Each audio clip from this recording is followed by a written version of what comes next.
tous les services se mettent au travail pour quand même gérer ces gens. Puisque après les cas de déplacés, nous ne voulons pas qu'il y ait des cas de mort, enterrer les gens. C'est encore très dangereux. Que s'ils parviennent maintenant à ne plus être visibles dans les maisons de tolérance et que les cas sont devenus maintenant les maisons de tolérance, vous voyez que c'est un danger. C'est un danger permanent.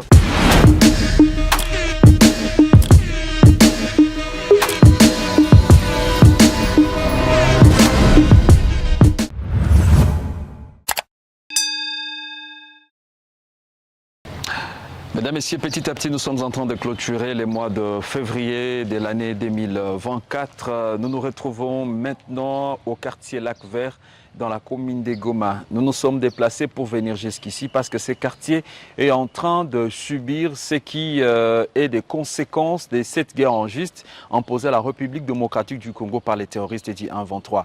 Des milliers de personnes ont fui des entités telles que Karouba, Bweremana, Chacha, Kichanga, Sake et se sont déversés dans ces entités qui sont situées dans la partie ouest de la ville de Goma.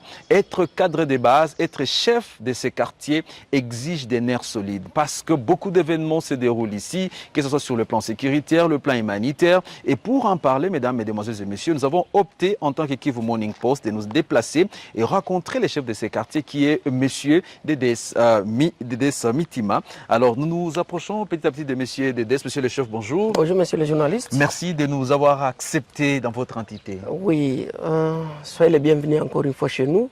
C'est nous vous recevons tel que vous êtes déjà présent.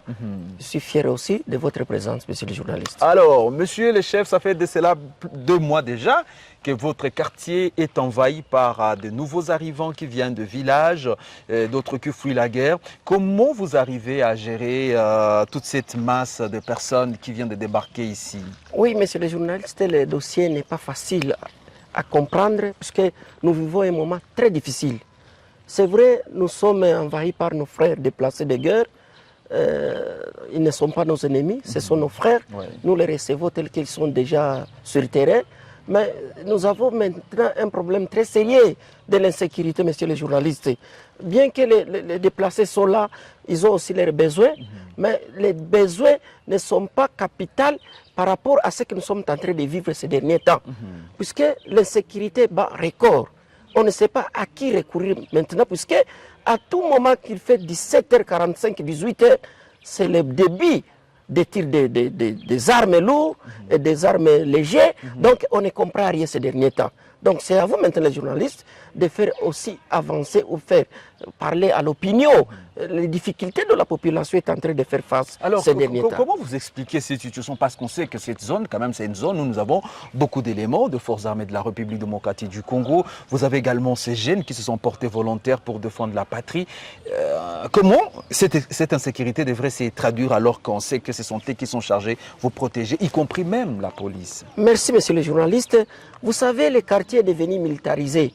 Donc, nous avons nos compatriotes, nous avons des militaires, nous avons des JR, nous avons beaucoup de gens avec leurs titres et leurs noms que nous sommes en train de différencier. Il y a aussi de ces gens-là qui ne sont pas visibles, mais ils ont des armes. Donc, quand nous les avons vus, on croyait que nous allons recouvrir maintenant notre paix. Mais ce sont ces gens-là qui deviennent plus dangereux à la communauté dont nous en tant que dirigeants, ces derniers temps, on a maintenant peur de se prononcer devant les médias, devant les radios, puisque nous sommes aussi ciblés. Quand nous sommes en train de dénoncer le mal, c'est là où nous nous trouvons que nous sommes déjà en danger ces derniers temps. Comme qui dirait que le cadre de base aujourd'hui n'ont pas cette liberté de parole, la démocratie n'existe plus ici. Effectivement, les cadres de base, ils ne disent rien à partir de 18h. C'est maintenant que nous nous retrouvons être menacés par les gens en uniforme, et la multiplicité aussi des militaires qui sont entre nous, c'est le danger que nous sommes en train de parcourir. Mais nous avons quand même des suggestions.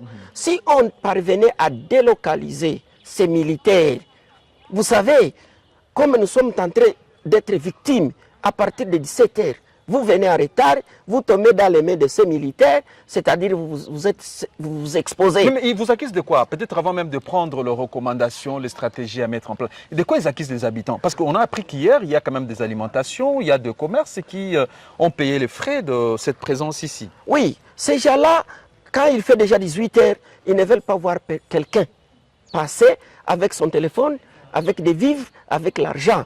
Donc, on est menacé à tout niveau. Donc, il suffit que vous veniez, vous tombez dans les mains de ces gens, c'est-à-dire la première des choses, remettez votre téléphone, remettez l'argent que vous avez. Parce que vous êtes rebelle, parce que vous êtes bandit, non, vous parce êtes que nous sommes nuisibles devant ces gens. Ils ne veulent pas nous voir. Nous sommes contents de vivre avec eux, mais elles ne veulent pas qu'on vive avec eux. Est-ce que ces informations, ces genres de bavures, ces genres de dérapage de la part de ces éléments incontrôlés, incorporés dans les services de sécurité, sont portés à la connaissance des autorités au niveau provincial? Oui, toutes les informations, nous dénonçons jour et nuit et leur dire qu'avec tous ces gens qui sont entre nous, vraiment, nous, c'est un danger, puisqu'il y a même l'état où on n'a pas l'état de manger, puisque quand on entend des détonations, des armes lourdes, c'est-à-dire, vous n'aurez plus le courage même de manger. Donc, nous, si on parvenait à délocaliser ces gens, c'est ça notre souci, messieurs les journalistes. Ça pourrait sur un aider. élément important, Oui. monsieur le chef de quartier de Simitima. Il n'y a pas de cela quelques jours, on a entendu qu'il y a eu fusillade entre les porteurs d'armes. Qu'est-ce qui s'était passé réellement? Parce que jusque-là, les téléspectateurs de Kivu Morning Post ont du mal à comprendre ce qui s'était passé. Comprenez maintenant, quand les deux porteurs d'armes ils parviennent à se fusiller, c'est-à-dire c'est un danger pour nous qui n'avons pas des armes. Donc, les Ouazalendou, les militaires, les loyalistes, entre eux-mêmes, ils ne s'attendent pas, ils se similient. Il suffit qu'il y ait même la cigarette. Le conflit peut même commencer à un petit rien. Les femmes, les cigarettes, les cargazoks. Donc vous voyez tout ce qui est avec nous. Même dans la boutique, vous les trouvez là-bas, vous dites, toi tu n'as pas fait une formation, moi je suis formé. C'est comme ça que ça commence. Et si ça arrive à ce niveau, il commence maintenant à échanger des tirs. C'est ce qui a fait qu'il y ait mort de 5 éléments. 3 militaires et 2 Ouazalendou. Donc c'est une perte pour nous, quand ils ne s'attendent même pas. Ils n'ont pas même la culture d'échanger, de se partager. Donc il y a ceux qui sont plus spéciaux et les autres ne sont pas spéciaux. C'est là où commence maintenant le conflit de ces militaires. Alors parlons maintenant parce que le problème il est entier, il est reconnu par plus d'un habitant. Alors qu'est-ce qui devait être fait exactement par les autorités, parce que le mal est profond quand même? Bon, c'est ça la question. Les autorités ont les obligations de gérer d'abord ces hommes, les troupes là, qui sont entre nous. Quand même, ce n'est pas ici où on doit transformer les quartiers Lac Vert en un champ de bataille. Ça ne se comprend pas. Vous voyez, nous sommes entre les milliers de personnes déplacées. Ce sont nos frères traumatisés, stigmatisés. Encore, quand ils trouvent que là où ils sont, ils n'ont pas la paix. Vous voyez ce que ça donne. Et aussi dans les mêmes cas aussi, même les cas de déplacés, oui. Nous sommes entourés par plusieurs des cas de déplacés. Même les cas ne sont pas contrôlés, messieurs les journalistes. Donc, tous ceux-là qui sont là... Mais vous craignez que même dans les camps, il y ait des bandits qui accentuent cette insécurité? Il y en a, messieurs les journalistes, puisque la population est victime ces derniers temps. Donc, même les cas, il faut que les autorités aient les regardants dans les cas pour contrôler les mouvements de ces déplacés. Ils ne sont pas aussi sains. Non, non, même les groupes armés, ils sont confondables dans ces cas même de déplacés. Mais une chose grave, même nos militaires, même nos policiers, il y a ceux-là qui ont jugé bon d'aller vivre dans les camps. Vous comprenez qu'il n'y a pas de sérieux parmi toutes ces troupes. Donc, il y a une nécessité urgente pour gérer les dossiers de ces hommes porteurs d'armes et aussi avoir le contrôle sur les cas de déplacés. Donc, vous-même, le travail, parce que nous avons quand même au sein de l'armée, au sein du service de sécurité, la police militaire qui est censée remettre sur le droit chemin ces militaires récalcitrants. Est-ce que ces militaires aussi font pleinement leur travail? Ces PM, comme on les appelle? Je ne les crois pas, puisque si nous faisons une petite gymnastique hier à 17h, quand il s'est attaqué aux tenanciers des grands de boutiques, là à Louchagala, c'était avant l'État. Mais on a fait appel à ces services, mais ils ne sont pas venus. À partir de ces 15h là-bas, 17h du moins, jusqu'à 3h du matin, il y a eu toujours des coups de balles. Il y a les ménages qui ont été visités, même la nuit d'aujourd'hui. Et c'était toujours des hommes en uniforme. Ils viennent, ils demandent seulement téléphone et argent. téléphone et argent. Donc, si vous n'en avez pas, donc c'est compliqué. Si vous n'en avez pas, c'est-à-dire vous serez blessé. Il y a des armes blanches. Le phénomène 40 voleurs, on ne l'attendait plus. Mais c'est depuis qu'ils sont déjà ici dans les quartiers que nous sommes maintenant d'écouter les mouvements, les phénomènes 40 voleurs. On ne sait pas où se cacher, on ne sait pas où aller ces derniers temps. Pendant que nous avons beaucoup de militaires ici, qui font ces histoires, à qui on doit attribuer la faute. Donc c'est quelque chose qu'on doit étudier profondément par rapport à cette situation. Alors nous allons chuter, mesdames et messieurs, avec cette très belle émission. Mais ça, nous allons sortir dans le cadre qui concerne la thématique du jour, parce que ça fait quand même débat et c'est à la une dans la ville de Goma. Vous vous insurgez également par rapport au comportement de certaines jeunes filles, parce que nous apprenons qu'hier, vous avez ramassé un fœtus ici. Est-ce que vous pouvez nous dire exactement qu'est-ce qui vous fâche, monsieur le chef? Merci les journalistes. Ces derniers temps, moi j'ai compris que les maisons de tolérance, nous ne les voyons plus dans la communauté. Mais presque toutes les maisons de tolérance, ça se situe maintenant dans les cas de déplacés. Les jeunes filles, les garçons, même il y a rupture même des ménages. Hein?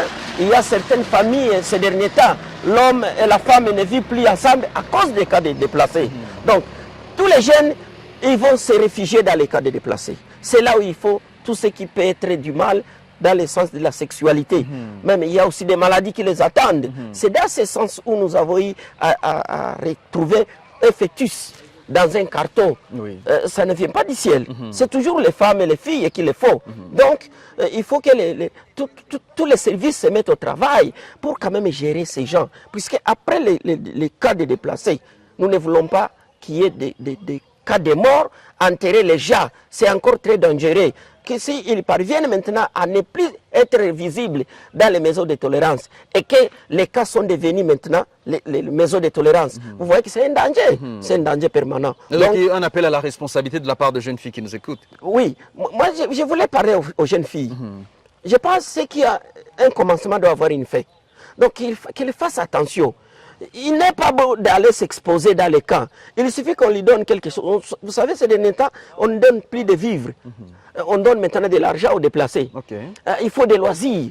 Ils bivent de n'importe comment. Donc, vous voyez qu'ils oublient qu'ils sont entourés par des malheurs. Les dangers qui leur fait amener ici dans la ville, mais ils ont déjà oublié. Donc, il faut tout ce qu'ils veulent. C'est dans ce sens où les jeunes filles, ils se donnent maintenant à la sexualité avec des militaires, avec des Ouazalendou, avec des déplacés. Donc, il n'y a plus de limites. C'est dans ce sens que nous nous retrouvons maintenant devant cette situation qui va rebondir. Et on n'aura plus encore une jeunesse dans les jours à venir. Oui. Monsieur le chef de quartier à Lac-Vert de Dessy Mitima, merci en tout cas d'avoir accepté volontiers de répondre à toutes les préoccupations de Kivu Morning Post à travers cette émission de cryptage. C'est moi qui vous remercie, monsieur le journaliste. Merci beaucoup. Merci. Merci.